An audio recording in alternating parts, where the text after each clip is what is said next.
Hello, magandang araw. So, tuloy lang natin yung lecture natin as this lecture is all about Python Basics Part 2. So, ang una natin i-discuss is yung function. So, alam ko naman familiar na kayo sa term ng function. Pero kung first time mong gumamit ng Python, so meron lang degree of difference dun sa mga napag-aralan niyo ng programming language. So, importante yung function in terms ng programming kasi yung code natin is nagiging modular. Pangalawa is reusable, hindi natin kailangang ulit-ulitin yung code. And if you learn functional programming, mas madaling i-maintain yung code for sure. So, nanggaling kayo sa background ng, for example, is Java. So, for example, meron akong function X. So, curly brackets. Then, meron akong specific code. Comment yan. Then sa Python, so meron lang difference. So instead na sabihin mo ng function, i-define mo siya as DEF or definition. Then meron ka ring specific na pangalan ng function. This time dito is greet. Then instead of curly braces, meron tayong colon. Then importante sa Python yung indentation. Since wala nga tayong ganitong wala tayong ganito para ma-enclose mo yung code block. So, ang ginagamit ng Python is yung indent mo sa tabi. So, itatab mo siya. So, wag namang masyadong maraming tab. For example, 2 tab na. So, mali pa rin yun. So, usually pag function, may tab ka dyan. Then, for example, may if statement ka dito, for example. Then, kailangan mo mag-specifically may tab din. So, anyway, i-discuss naman natin yan. So, let's go. So, meron ako ditong simpleng function na ang pangalan is greet. So, ang ginagawa lang natin dyan is magpiprint lang siya ng hello world. So, ito yung pinaka simpleng definition ng function. So, once na define mo siya, di ba ang function kailangan mo siyang gamitin. So, the only way na lalabas yung print hello world is i-execute mo yung function na greet, which is yung hello world na sinasabi. Okay? So, ulitin ko. Kailangan may definition ka ng function, then kailangan gagamitin mo siya. Hinding-hindi siya lalabas unless dinedeclare mo na gagamitin mo na yung specific function na tinatawag. So, ang isang property din ng function, wala naman tong kaibahan sa sa ibang programming language, is pwede kang merong multiple arguments. Ibig sabihin, may variable ka dito mismo sa function directive. So, nag-define tayo ng add numbers, AB, then, instead na gumamit ako ng print format, for example, so hindi na ako gagamit ng print format. Kung pinanood nyo yung last video, so gumamit dyan ako ng print formatting. Pero gagamit tayo ng shorthand notation ng print formatting. Meaning, yung ibibigay kong value ng A, tsaka yung ibibigay ko na value ng B, is i-accept lang ng print dito sa baba. So again, shift, enter, kung i-execute ko to, kaya i-click nyo yung play dun sa side. Then, gagamitin ko yung add numbers 2 and 3. So, ang i-execute ko lang is the sum of 2 and 3 is A plus B. So, ito may F lang siya sa unahan. Print formatting na shortcut yan. So, may F. Ibig sabihin, ifo-format ko kung ano yung marireceive ko na specific variable. So, remember, kailangan may indentation. Kasi sasabihin niya, expected kasi merong indented block dun sa line 1. So, napaka-crucial nung indentation pag gumagawa ka ng specific function, then gagamitin mo siya. So, ibig sabihin, print formatting. So, again, hindi ko na ina-encourage yung gumamit ka dito ng format directive. So, ang gagawin na lang natin is maglagay ka na lang ng F tapos yung term mo na string, then enclose siya ng curly braces kung ano yung variable na papasok. So remember, pag sinabi mong ganito, the sum of A and B is B, so hindi niya i-display yung specific value. So bawa gagamitin ko to. So literally A. So kung may variable ka, so kailangan mo siyang i-enclose as A and B. So yun yung ibig sabihin. Okay, so add numbers. So yan. So ang isang characteristic din ng function is nagre-return siya ng specific value. So for example, meron akong definition ng multiply numbers, may parameter ako ng A and B. So alam niya na ang function is pwedeng mag-return ng value. So bakit natin inire-return? May mga time na kailangan kong ibalik yung value sa specific function kasi gagamitin ko siya. So for example, i-execute ko to, then gagamitin ko yung result. So ang ibabalik sa aking result nito is 3 times 3, then ipiprint ko lang, ang multiplication niya is yung result. So meron siyang return value.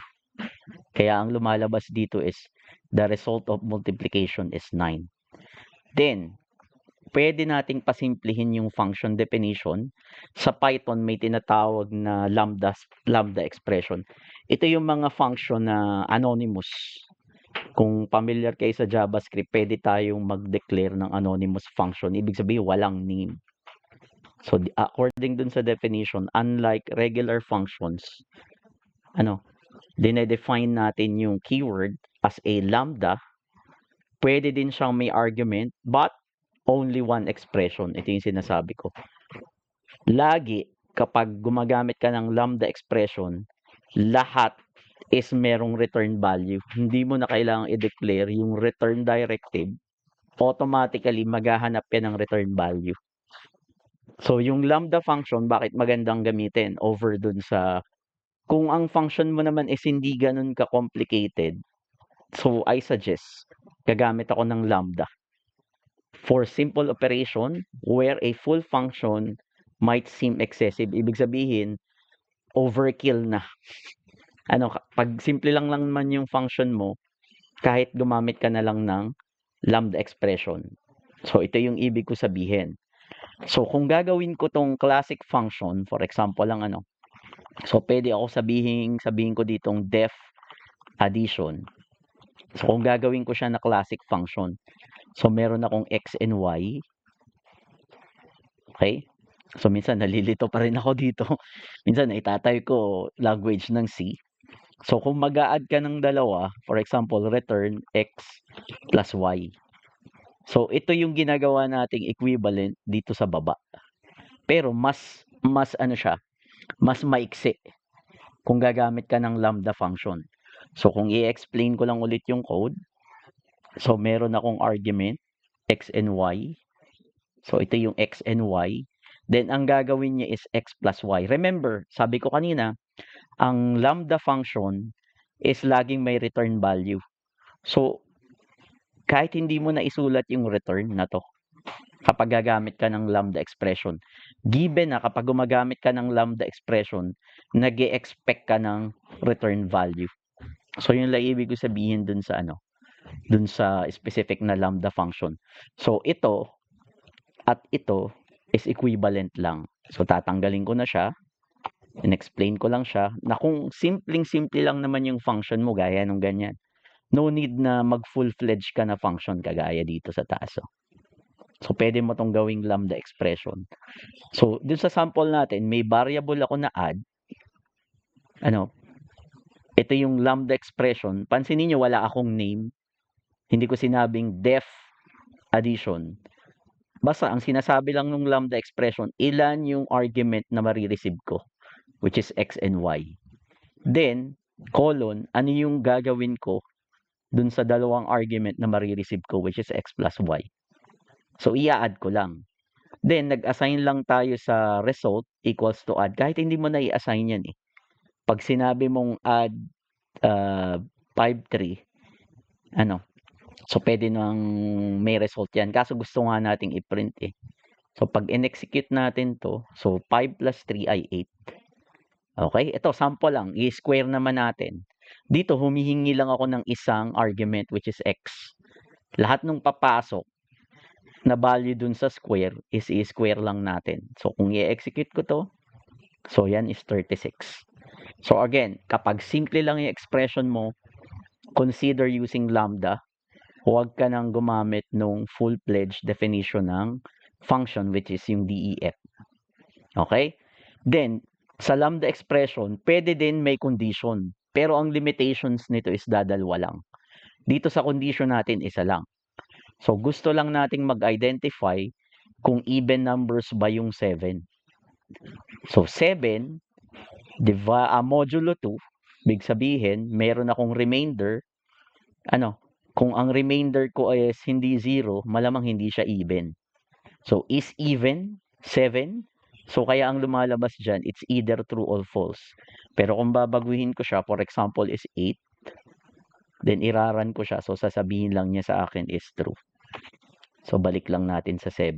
So, sana malinaw yun, So, pwede ding lambda expression with dalawang condition. Pero, gagamit ako ng ternary expression. Sabi ko, hanggang dalawang condition lang.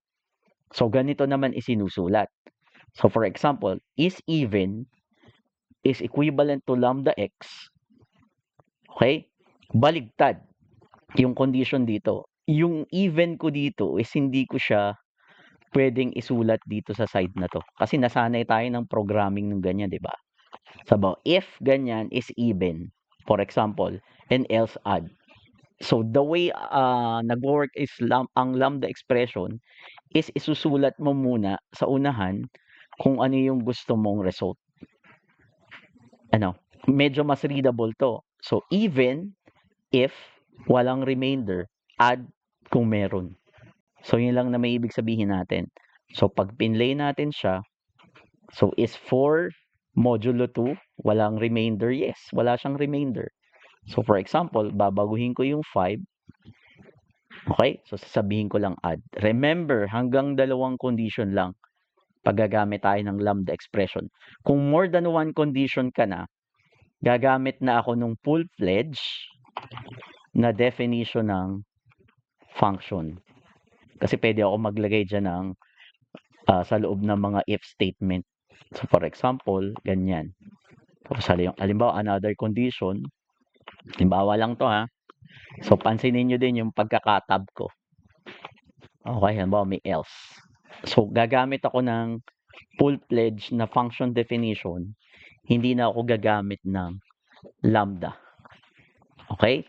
So, malaki yung Python library. Hindi natin madidiscuss lahat. Ito lang specifically is gagamitin natin for data science.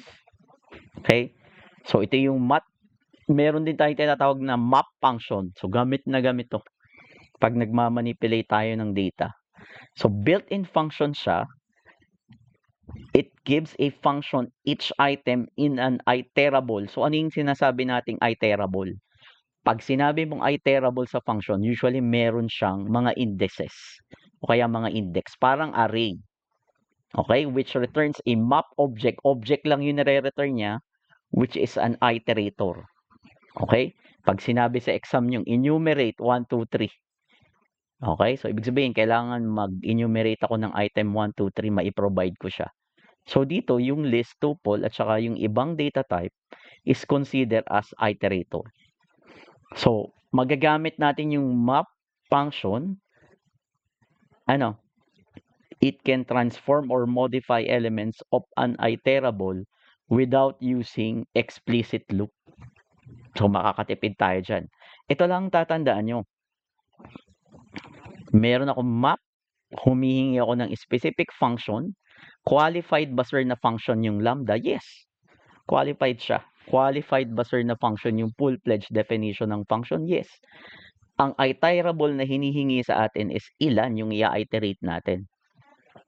It's either list, tuple, dictionary, or anyone else. Okay? So, ito, example na to. Medyo i-separate ko yung list. Meron tayong list na pangalan ay number 1 to 5. So, iterable ba siya? Yes. Qualified siya as iterable. Then, ang gusto ko lang gawin natin is yung contents ng numbers list is i-squared natin. So, ano yung ibig sabihin? Explain ko tong code na to, no? Meron tayong variable na squared numbers. So, kung tatapusin mo lang siya sa map, so ganito yung mangyayari. So, ito yung function ko. Papasok dito yung 1, i-squared ko siya. Kung mapapansin niyo yung result 1. Tama. I-iterate ko sa next 2. 2 is squared, dalawang parenthesis is squared, based dun sa number na list. So, ibig sabihin ito yung iterable natin. Hindi natin nababiolate, ano? Meron akong function, which is yung lambda. Then, ang iterable ko is yung numbers, which is list. Okay? Sir, bakit kailangan may list kanina yung tinanggal natin? Ang map kasi, object lang yung nire-return niya. Ay, nire-return nga lang niya kung saan nakalagay na, na memory address yung, yung map.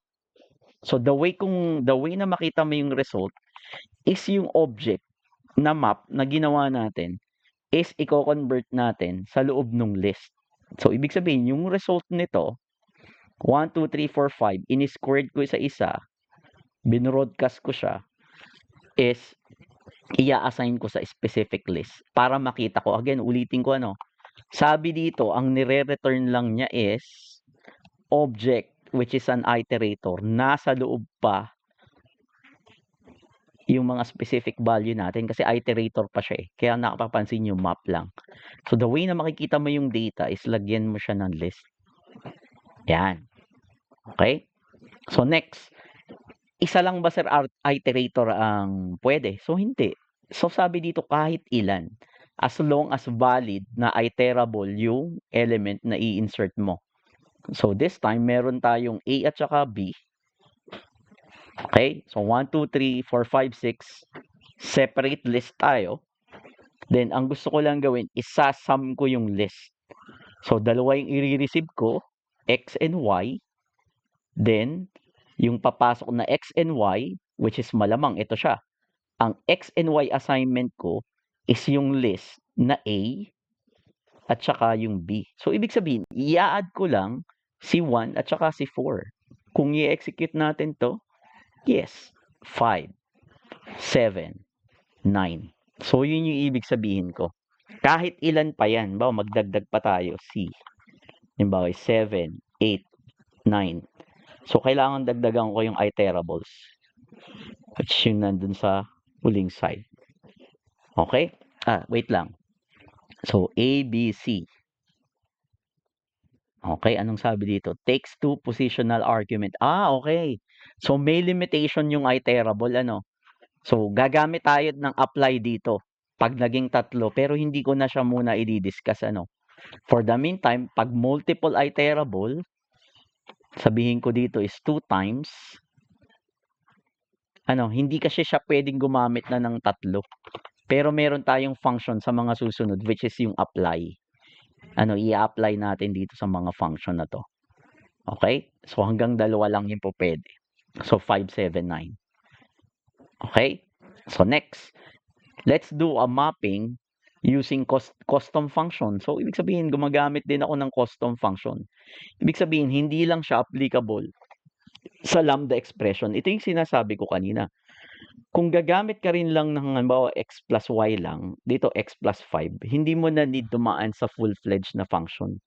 Pwede na itong lambda na lang. Tapos may return value ka pa. Dito wala na. Automatic, inire-return ko na yung x and y. Okay? Pero, pwede ka rin gumamit ng custom function. So, big sabihin, add 5. So, 1 plus 5 ay 6. So, 2 plus 5 is 7. 3 plus 5 is 8. Okay? So, hindi lang lambda expression, which is shorthand as ito ay anonymous function, pwedeng full-fledged na definition. 6, 7, 8. So, pwede din to. Okay?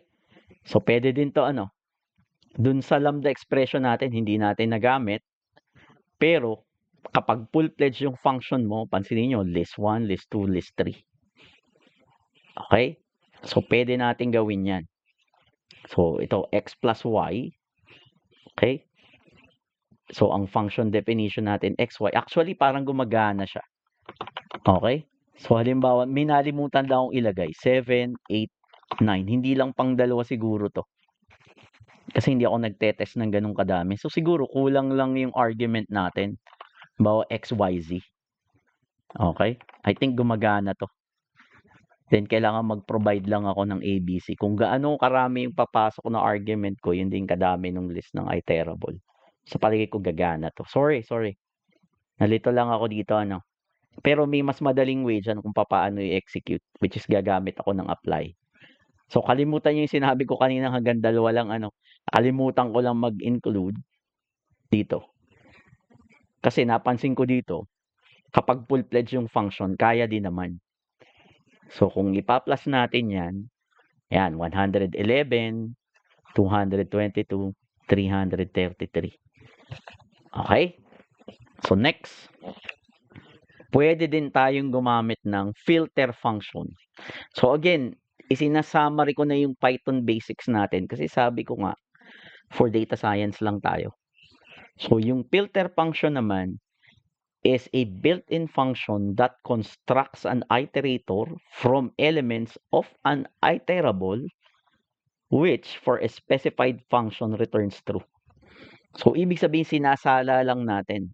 Ano yung condition natin para makuha yung gusto lang nating makuha? Halimbawa, even numbers ba? Odd numbers ba? Okay? So, again, ito kasi yung pinakamadaling example.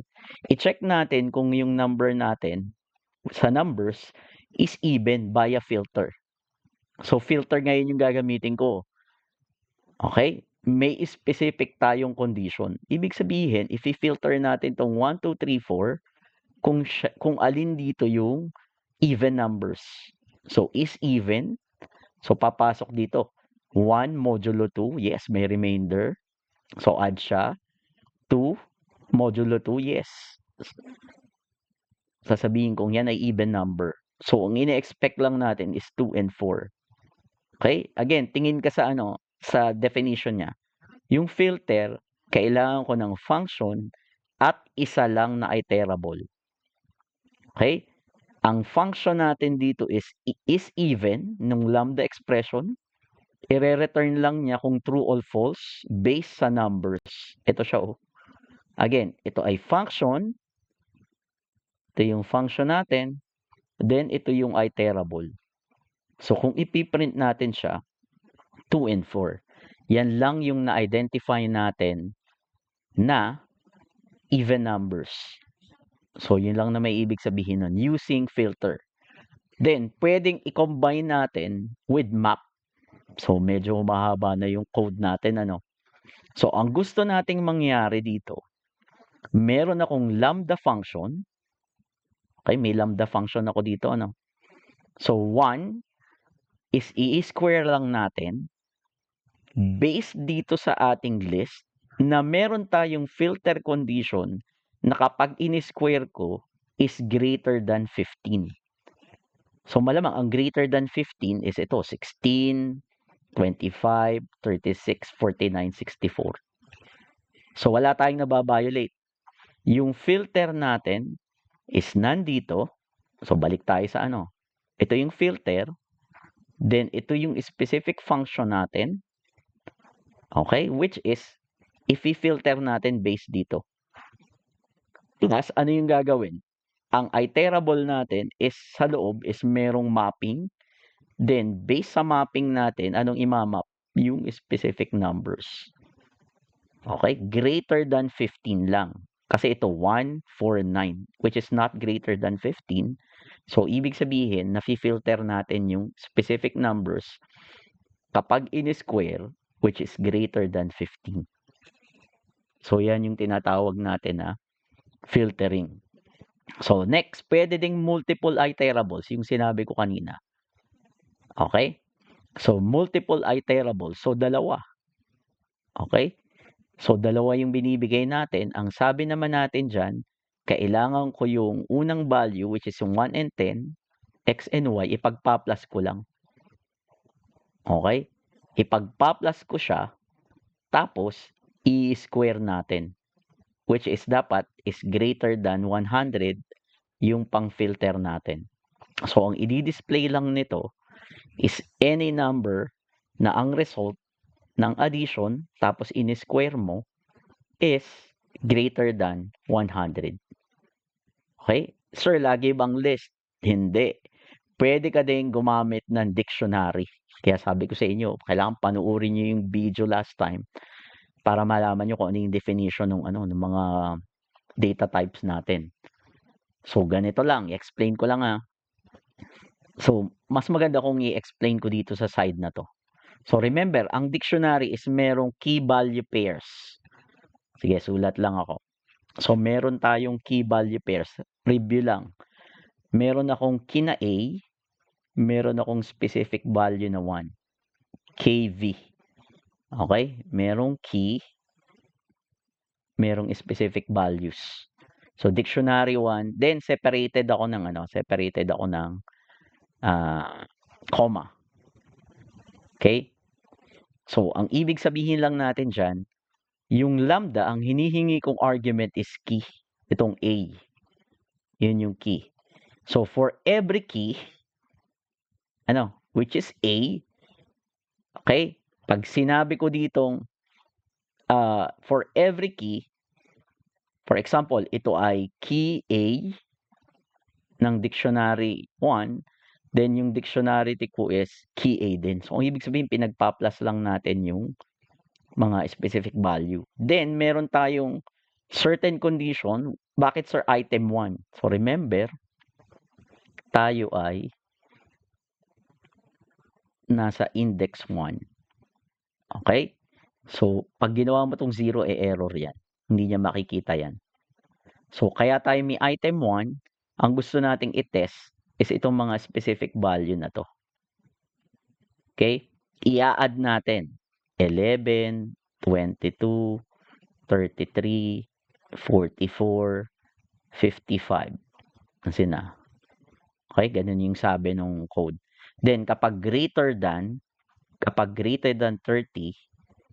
yung mga items natin, ang sum, sir, ano yung dictionary 1? Kailangan ko kasing mag-declare ng dic 1 o kaya ng dic 2. Kasi hindi ko malalaman kung ano yung magiging index. Okay? Kahit mag-declare ako dito ng dictionary 2, sige, try natin. Kahit dictionary 2 yung i-declare ko dyan, is same din yung magiging result. Okay? Pero hindi ko dapat i-declare na dalawa. Okay, sample. De-declare ako ng dalawa. So, sasabihin niya, takes only one positional argument. Okay? Kasi ang sinasabi mo lang, isang key lang. So, tatanggalin ko lang to. Then, kung ano yung common keys namin, common kami sa A, yun lang yung i-add ko. So, ibig sabihin, ito yung nagiging filtered results. Okay? Kapag pinlas mo daw yung dictionary 1 at saka dictionary 2, based sa mapping, so nagmamap tayo, iminamap natin yung key. Then, pag na-map ko na yung key, pwede mo sabihin, ganito yung nangyayari kasi dyan. Bawa ito yung dictionary key 1A, dictionary key 1B, A din pala, then susunod is ito yung B, ito ay C. Kung isi-simulate natin, hindi B, C, C, C. Okay? Kaya kung titingnan natin, sige, ibalik ko lang ulit siya sa key. So, pag pinagbaligtad ko to, halimbawa ito ay ina ngayon, tapos ito ay A. So, ang magiging result na ng eco, kung titingnan natin, is 50 plus 1. So, nakabase siya sa key, hindi siya sa arrangement. Okay? Kung makikita nyo, 50, 51. Yun magiging E. Kasi pinalitan ko ng key value. Okay? More on this kapag nagmamanipulate na tayo ng data. So, next. Meron tayong gamit na mga common list method. Sir, magagamit ba natin to? Yes. Pag nag-e-extract tayo ng information na hindi tayo gumagamit ng SQL. Kasi sa totoo lang, madaling mag-extract ng information kapag gumagamit tayo ng SQL. So, next. May mga common list methods. So, ang usapan natin dito, listahan lang ha. So, list. Malinaw na malinaw. Ang pinag-uusapan natin dito is list. So, meron tayong unang method. given, siyempre dapat given meron kang list. May list ako na apple, banana, and melon. So, familiar kayo dito. Pag sinabi nating append, pupunta siya sa pinaka-last. Ibig sabihin, nagdadagdag ako ng specific value. Okay? So, pag in-execute natin to, sinabi nating append, so from original na 3 lang yung laman, so magiging siyang 4. So, remember, ang list ay merong specific indexing. So, 0 base, 0, 1, 2, 3. Okay? Pag nandun tayo sa machine learning, kailangan marunong kayong bumasa ng indexing. Okay? Yun yung foundation natin. Magbasa lang indexing. So, meron tayong append. So, applicable lang yung append kapag list yung data type. Kapag naging numpy array yan, hindi ka na pwedeng gumamit ng append. Para lang to sa mga list. Pwede din extend. So, meron akong fruits hanggang cherry. Pwede kong dagdagan ng 2 agad. List din, syempre. Kailangan list din. So, kapag in-execute natin to, sige, dagdagan natin. Grape, bawa is guava. So, pwede nating i-add dun sa specific list. Meron din tayong tinatawag na insert. Specifically, saan mo siya i-insert? So, yung sinasabi niyang first argument is i-insert ko siya sa index 1. Dapat pumatak ito sa index 1 yung orange. Which is, yes, ito yung index 0, index 1. Okay? Kapag ginawa natin yan. So, kung binago naman natin, halimbawa, ito ay index 3. So, pupunta siya dun sa pinakalas. How about, sir, gawin natin index 5. Gagana ba siya? Yes, kasi wala namang index 5. So, yung pinaka-closest value niya, dun niya ilalagay. Kahit gawin mo pa siyang index 15. Kasi hindi naman nag-i-index yung 15. So, automatically, doon siya sa pinakalas pupunta. Kasi ang pinakamalaki kong index is 0, 1, 2. So, nagigets ba? So, pag sinabi mo namang 0, is ilalagay ko siya dun sa unahan. So, yun yung insert. Pwede ka ring mag-remove. Bawa, ayaw mo na yung value ng banana. So, kailangan mo lang eksakto. Sir, paano pag hindi niya nahanap? For example, bananas. Sasabihin niya, hindi ko siya makita. Kasi wala siya sa list. So, kailangan exactly. So, again, ano din, case sensitive. Alam ko case sensitive to. Halimbawa, banana. Okay, so hindi na siya makikita. So, i-remove mo specifically from 4 na contents, magiging 3 na lang. Okay? Meron ding pop. Yung pop naman is inire-return yung value. Pag sinabi mong pop, ang ibibigay sa iyo is yung tinanggal. Okay? So, pansinin nyo, 2 yung print ko dito. Yung una, ni-remove natin yung banana. Ayan, no? Fruits.pop1. So, ibig sabihin, pag sinabi mong pop, ipapop mo yung nando sa index 1. So, for example, index 2. Wala, ipapop ko siya. So, yan, apple, banana. Nababago yung state ngayon ng list mo. Permanent ang change nito, ano? Pag sinabi mong pop. Okay, ginagamit niya sa mga algorithm na sino halimbawa yung nasa hulihang line, sino yung nasa unahang line sa queue system. Okay? So, pwede mo siyang baguhin. Pop 1. Balik ko lang kasi naka-document. Then next, pwede mong burahin yung list. Gagamit ka ng clear. Okay? So, i-clear mo siya. So, walang argument. I-clear ko lang. Ibig sabihin, i-reset ko yung laman ng fruits.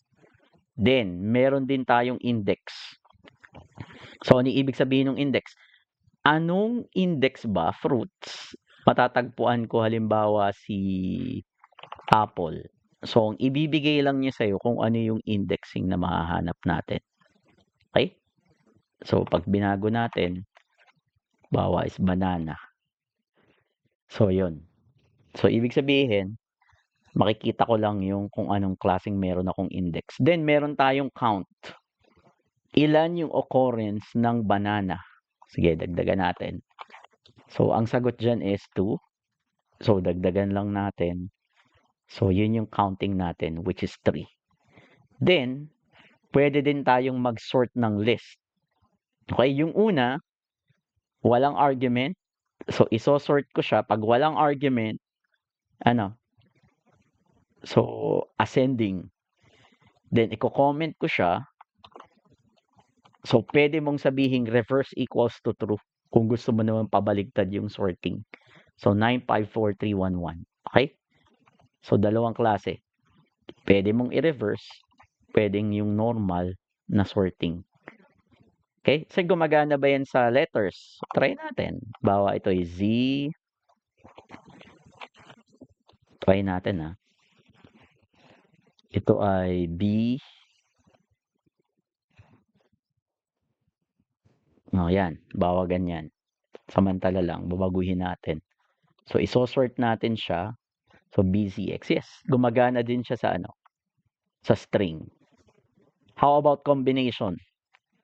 Bawa sabihin ko ito yung 1. So, ano yung tingnan natin? Yung magiging sorting niya. So, sabi niya, not supported between instances of int and string. So, ibig sabihin, kung string lang yung laman ng list, yun lang yung qualified na masosort natin. Sige, balik natin. Hindi pwede pala dito ang mix. Okay? So, ipiprint ko lang yung numbers. Then, reverse. So, pwedeng reverse naman. Kung ayaw mong sorting, so, exclusively pa-reverse. So, magsisimula ako dun sa cherry. Tatapusin ko dun sa apple. So, i-reverse lang natin. Yun lang na may ibig sabihin yan. So, reverse. Ayan. I-reverse lang natin yung list. Then, meron din tayong sort pero based on the key function provided. So, yun ang ibig sabihin ng key function natin. Ibig sabihin, sort by the length of the fruit names. So, kung isosort natin based on key length, okay, ano kahaba yung string. So, mauuna yung date, tapos is apple, banana, then cherry. So, naka-alphabetical pa rin. Okay, kung may tab laman, 1, 2, 3, 4, 5, 6. 1, 2, 3, 4, 5, 6. Okay, since tabla sila, ang tiebreaker nila is alphabetically arranged. Pero kung mapapansin nyo, ang key natin is gaano kahaba. Key equals to len. Ibig sabihin, length. Ito yung sort function natin. Okay? So, next. Pwedeng i-measure mo naman gaano kahaba yung length ng list. Hindi nung string ha. Yung mismong length ng list. So, pag sinabi mo naman len, hindi tayo nagsosort. Gusto kong malaman gaano kahaba yung list na fruits, which is 4. Ibig sabihin, meron akong 4 items. Okay? Kung dataset yan, para malaman mo kung ilang meron kang data, sasabihin mo length. Length halimbawa ng countries. Pag nakita mong 261, ibig sabihin 261 yung length.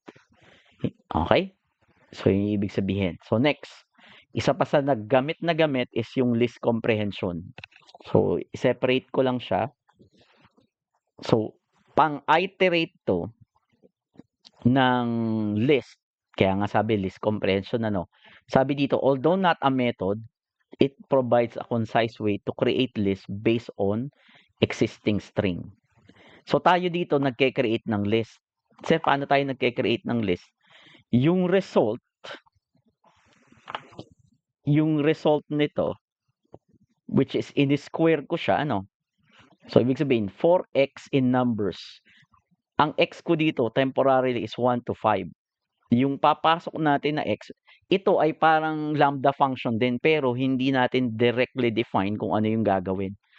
Medyo utal yung language. Pabaligtad kasi, ano yung gusto mong gawin, ano yung for loop mo. 4x, parang 4i in something, temporary variable siya. So, 4i in numbers, ibig sabihin 1, 2, 3, 4, 5, i-square ko lang siya. Then, pansinin nyo, meron tayong list in between. Itong x na to. Tsaka nandito sa side. Okay? So, ipiprint ko lang squares. Kung tama, 1, 4, 9, 16, 25. Okay, next. Meron din tayong common string method. para sa string, exclusively sa string, text.upper automatically uppercase. So ginagawa natin 'yan, ginagamit 'to sa mga password. Kung ayaw mo na case sensitive yung password, so pwede mong gawing i-lowercase mo siya lahat ng i-input. Okay? Pwede ding lower. So ibig sabihin lang niyan, text lower, paliliitin ko lang yung case.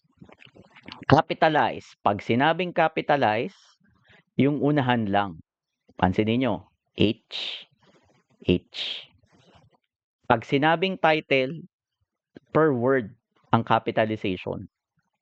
Yan o.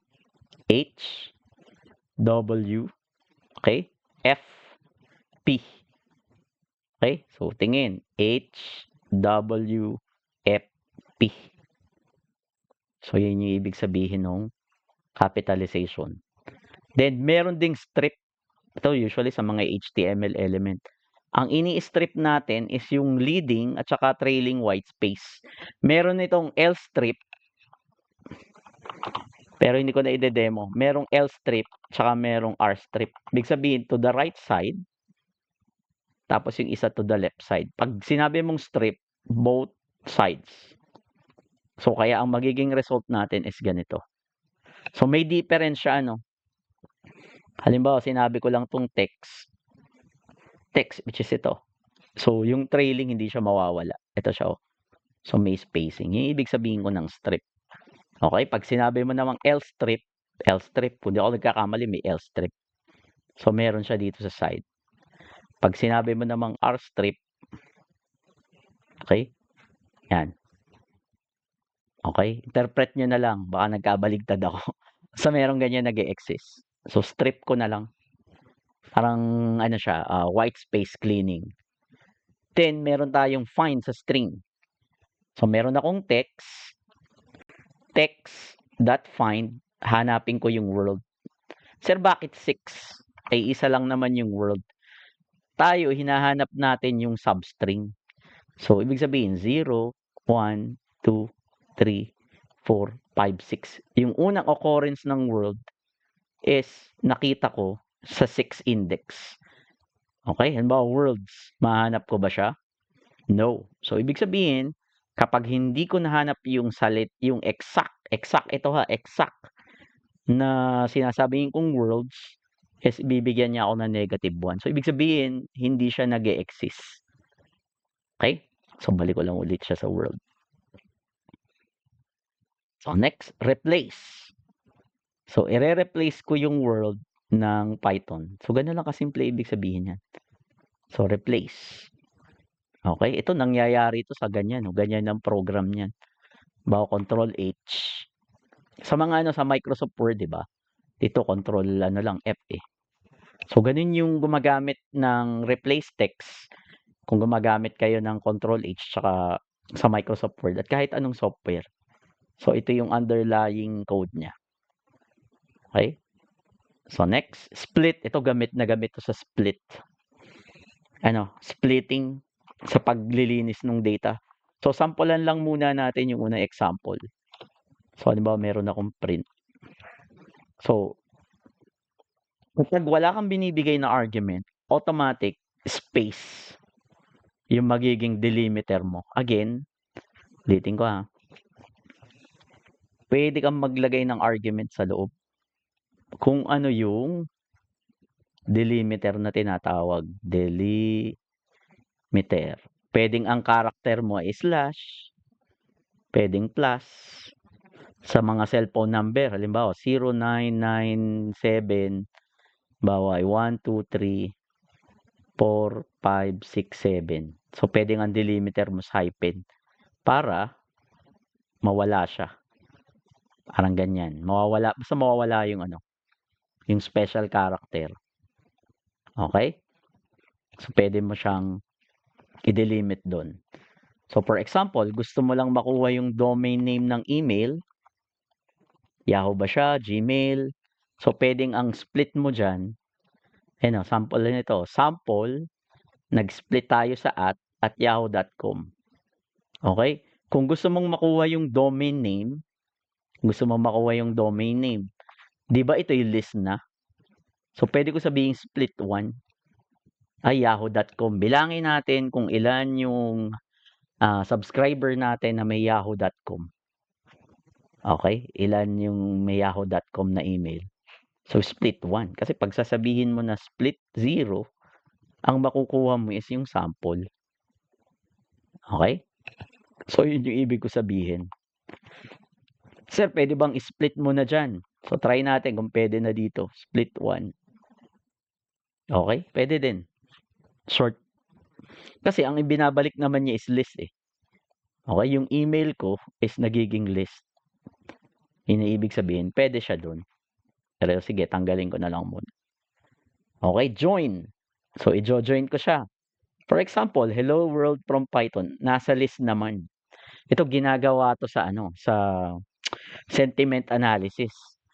Kapag ang data mo is puro words, ano ba pinag-jo-join mo siya, nasa list, tapos ipag-jo-join mo, depende sa character na gusto mong gamitin. Halimbawa is plus. Okay, words ko is hello world from Python, join text. Okay? I-jo-join ko yung words gamit is itong delimiter. Okay? So, hello plus word plus basta yun. Okay? Next. Meron din tayong starts with. Okay? Returns true if the string starts with a specified substring. So, dito, true kasi nag-uumpisa naman talaga ako sa hello eh. So, again, alam ko case sensitive din to. So, ibig sabihin false na to. Okay? So, i-run natin. Ends with, kabaligtaran lang. Nagtatapos naman sa world. Count. So, returns the number of occurrence of a substring in the string. So, bibilangin lang natin yung hello. Okay, 2. How about gawin kong hellos? Counted o hindi? Tingnan natin. Counted. Kasi nag-i-exist yung hello. Okay? Shellos. Yes, nag-i-exist pa rin siya. Okay? Bawa. Yan. Nag-i-exist pa rin siya. Yes. So, try natin lagyan na x. Ang count natin is magiging 1. Okay? Doesn't matter kung nasa hulihan siya, nasa harapan, o nasa gitna. Basta may occurrence ng sentence case o kaya word case na hello, pupunta din yon. Then, pwede ding length. Length ng string. So, gaano kahaba to? Kasama dito yung white space. So, hindi mo na kailangan bilangin. 27 characters. So, length ng text. Ito, ginagamit naman. Halimbawa, mag-comment ka ng minimum of 250 characters only. Bawa, yun lang. Ang mga text messages dati hanggang 250 characters lang. Or else, magsesend siya ng 2 message. Then, tapusin lang natin. Meron tayong mga methods for dictionary. Again, ang dictionary is key value pair. Name Alice, age 25. Pag sinabi mong get ng age, kukunin lang niya yung specific value na naka-assign sa key na age. So, ibig sabihin 25. Doon sa dictionary ng person. Okay? Pag sinabi mo namang keys, may dictionary ka, i-identify lang natin kung ano yung mga key name. So, meron tayong 2. Isang name at saka age. Okay? Pwede nating halimbawa sabihin meron akong address. So, i-identify din niya to. For example, halimbawa is Bonifacio Street. Okay? So, ibig sabihin yung mga keys na makikita ko. Values. So, person.values is specific lang siya dun sa mga values. Remember, ito ay key, ito ay values, ito ay key, ito ay values. So, ipiprint ko lang kung ano yung mga values. Bawa, Alice 25.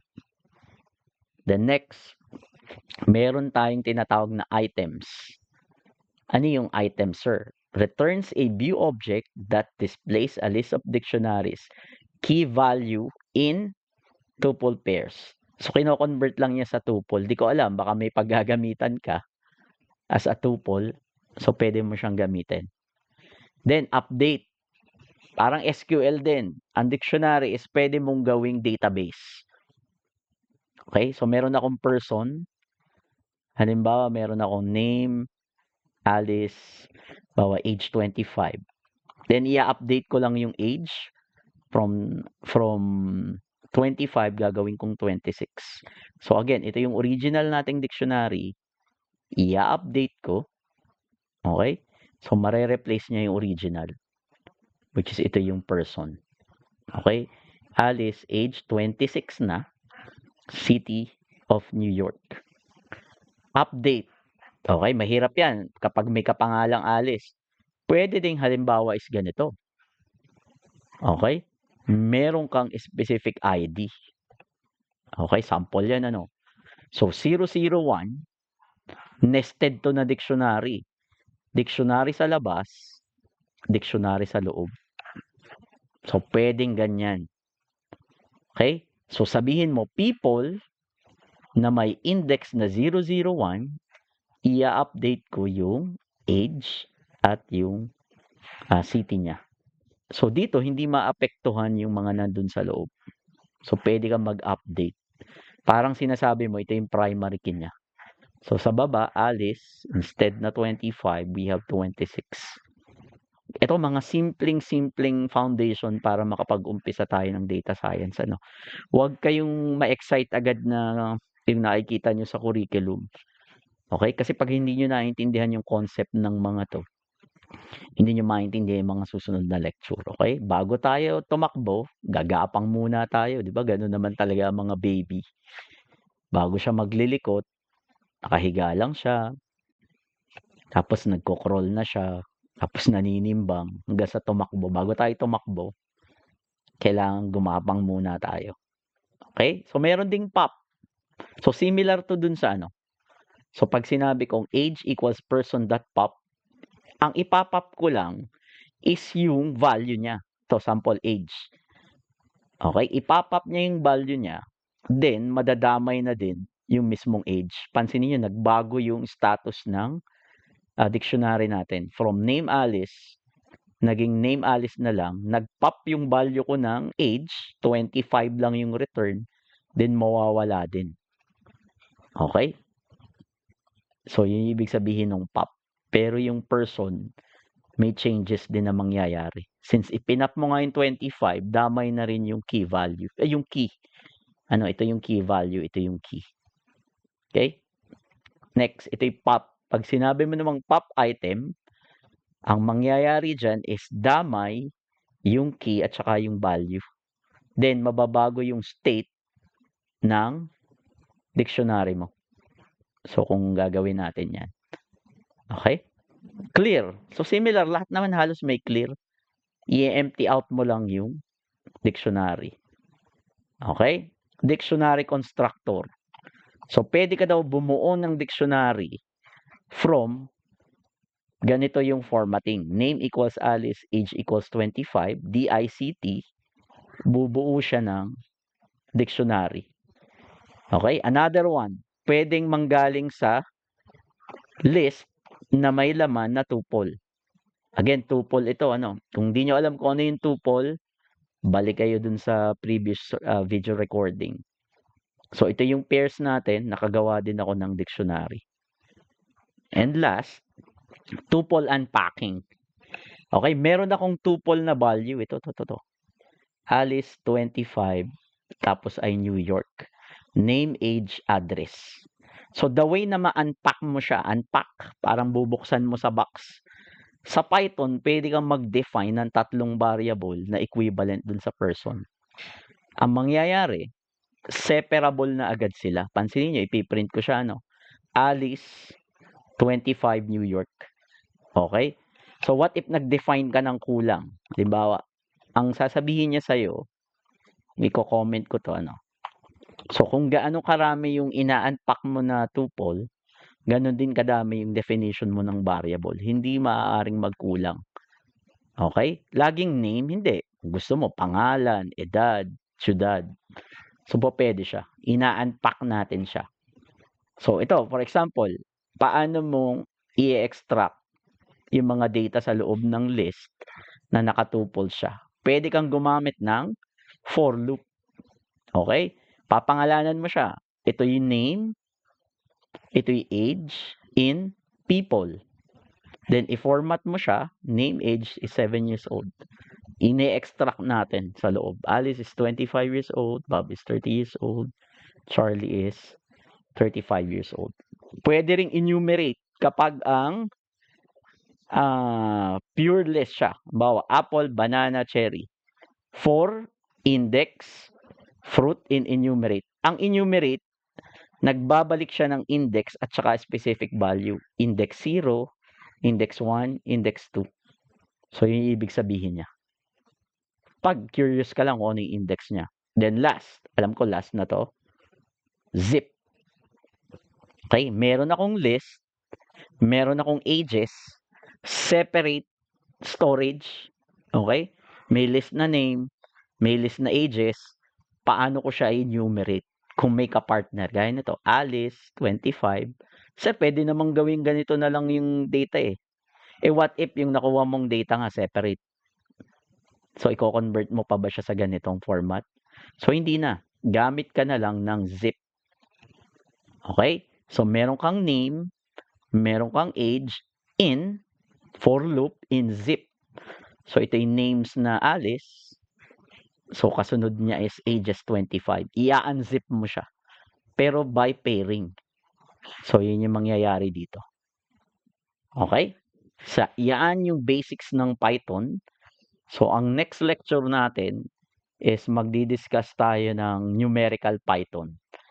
Magdi-deal tayo sa mga numbers, average, mode, median, papaano mag-add, horizontally, vertically, then mga linear algebra function siguro. So, thank you very much. See you sa susunod na recording. Bye-bye. Bye-bye.